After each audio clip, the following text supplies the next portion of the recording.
नमस्कार, जय श्री कृष्ण। आसो लव ज्ञान यूट्यूब चैनल में आप सभी का स्वागत है। फ्रेंड्स, हम जानेंगे माँ सरस्वती ने कैसे ख़त्म किया कालिदास जी का अहंकार। कालिदास जी ने जब अहंकार किया तो माँ सरस्वती ने उनके अहंकार को कैसे ख़त्म किया था, तो इसके बारे में हम जानते हैं। महाकवि कालिदास के कंठ में साक्षात सरस्वती का वास था। कोई पराजित नहीं कर सकता था। अपार यश, प्रतिष्ठा और सम्मान पाकर एक बार कालिदास को अपनी विद्वता का घमंड हो गया। उन्होंने सोचा, मेरे समान कोई नहीं है। उन्हें लगा कि उन्हें विश्व का सारा ज्ञान प्राप्त कर लिया है और अब सीखने को कुछ बाकी नहीं बचा। उनसे बड़ा ज्ञानी संसार में कोई दूसरा नहीं है। एक बार पड़ोसी राज्य के शास्त्रार्थ का निमंत्रण पाकर कालिदास विक्रमादित्य से अनुमति लेकर अपने घोड़े पर रवाना हुए। गर्मी का मौसम था, धूप काफ़ी तेज और लगातार यात्रा से कालिदास को प्यास लग गई। थोड़ी तलाश करने पर उन्हें एक टूटी झोंपड़ी दिखाई दी। पानी की आशा में वह उस ओर बढ़ चले और झोंपड़ी के सामने एक कुआं भी था। कालिदास ने सोचा, कोई झोंपड़ी में हो तो उससे पानी देने का अनुरोध किया करूँगा। उसी समय झोंपड़ी से एक छोटी बच्ची मटका लेकर निकली। बच्ची ने कुएं से पानी भरा और वहाँ से जाने लगी। कालिदास उसके पास जाकर बोले, बालिका, मुझे प्यास लगी है, जरा पानी पिला दो। बच्ची ने पूछा, आप कौन हो? मैं आपको जानती भी नहीं, पहले अपना परिचय दीजिए। कालिदास को लगा कि मुझे कौन नहीं जानता भला, मुझे परिचय देने की क्या आवश्यकता है। फिर भी प्यास से बेहाल थे तो बोले, बालिके, अभी तुम छोटी हो इसलिए मुझे नहीं जानती। घर में कोई बड़ा हो तो उसको भेजो, वह मुझे देखते ही पहचान लेगा। मेरा बहुत बड़ा नाम है, सम्मान है, दूर दूर तक मैं बहुत विद्वान व्यक्ति हूँ। कालिदास के बड़ बोलेपन और घमंड भरे वचनों से अप्रभावित बालिका बोली, आप असत्य कह रहे हैं। संसार में सिर्फ दो ही बलवान हैं और उन दोनों को मैं जानती हूँ। अपनी प्यास बुझाना चाहते हो तो उन दोनों का नाम बताइए। थोड़ा सोचकर कालिदास बोले, मुझे नहीं पता, तुम ही बता दो, मगर मुझे पानी पिला दो, मेरा गला सूख रहा है। बालिका बोली, दो बलवान हैं, अन्न और जल। भूख और प्यास से इतनी शक्ति है कि बड़े से बड़े बलवान को भी झुका देती है। देखिए, प्यास ने आपकी क्या हालत बना दी है। कालिदास चकित रह गए। लड़की का तर्क अकट्य था। बड़े बड़े विद्वान को पराजित कर चुके कालिदास एक बच्ची के सामने निरुत्तर खड़े थे। बालिका ने पुनः पूछा, सत्य बताइए, कौन है आप? वह चलने की तैयारी में थी।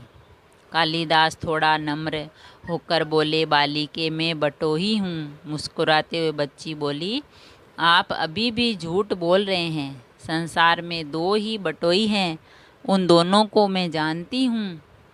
बताइए, वे दोनों कौन हैं? तेज प्यास से पहले ही कालिदास की बुद्धि क्षीण कर दी थी। अब लाचार होकर उन्होंने फिर से अभिज्ञता व्यक्त कर दी।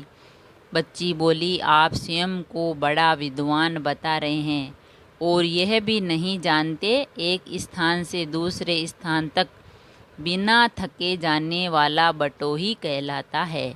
बटोही दो ही हैं, एक चंद्रमा और दूसरा सूर्य, जो बिना थके चलते रहते हैं। आप तो थक गए, भूख प्यास से बेदम हैं, आप कैसे बटोही हो सकते हैं? इतना कहकर बालिका ने पानी से भरा मटका उठाया और झोंपड़ी के भीतर चली गई। अब तो कालिदास और भी दुखी हो गए। इतने अपमानित वे जीवन में कभी नहीं हुए। प्यास से शरीर की शक्ति घट रही थी, दिमाग चकरा रहा था। उन्होंने आशा से झोंपड़ी की तरह देखा। तभी अंदर से एक वृद्ध स्त्री निकली। उसके हाथ में खाली मटका था। वह कुएं से पानी भरने लगी। अब तक काफ़ी विनम्र हो चुके कालिदास बोले, माते पानी पिला दीजिए, वह बड़ा पुण्य होगा। स्त्री बोली, बेटा मैं तुम्हें जानती नहीं, अपना परिचय दो, मैं अवश्य पानी पिला दूंगी। कालिदास ने कहा, मैं मेहमान हूँ, कृपया पानी पिला दें। स्त्री बोली, तुम मेहमान कैसे हो सकते हो? संसार में दो ही मेहमान हैं, पहला धन और दूसरा यौवन। इन्हें जाने में समय नहीं लगता, सत्य बताओ कौन हो तुम? अब तक के सारे तर्क से पराजित हताश कालिदास बोले, मैं सहनशील हूँ, अब आप पानी पिला दें। स्त्री ने कहा, नहीं, सहनशील तो दो ही हैं।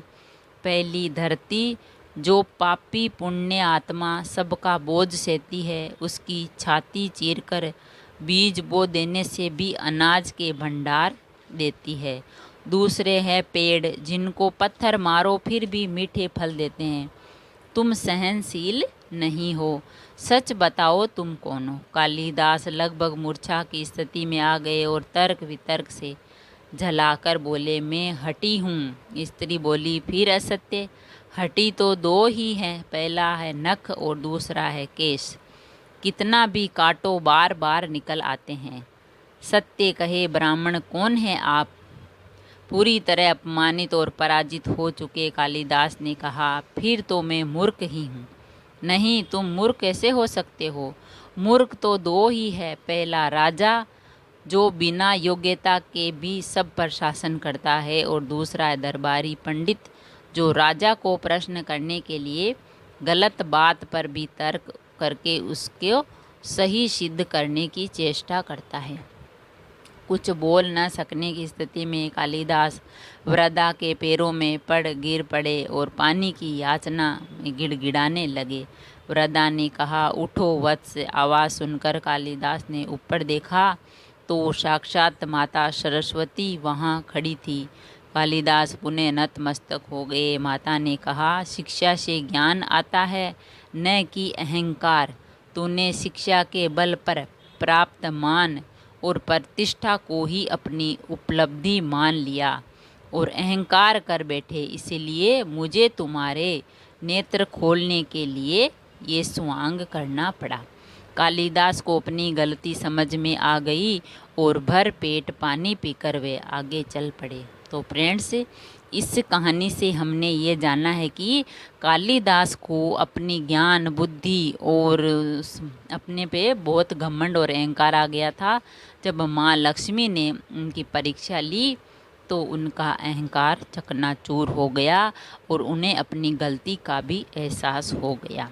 तो हमें कभी भी जीवन में पैसों का, शिक्षा का, अमीरी गरीबी का, किसी भी चीज़ का घमंड नहीं करना चाहिए और अपने जीवन को सरल बनाए रखने के लिए हमें ना किसी का घमंड करना चाहिए और ना किसी चीज़ का अहंकार। सरल और शुद्ध जीवन जीना चाहिए। अगर कहानी पसंद आई तो लाइक और शेयर ज़रूर करें। ऐसी ही कहानी, कथा, अच्छी अच्छी बातें सुनने के लिए चैनल को सब्सक्राइब करें। थैंक यू, धन्यवाद।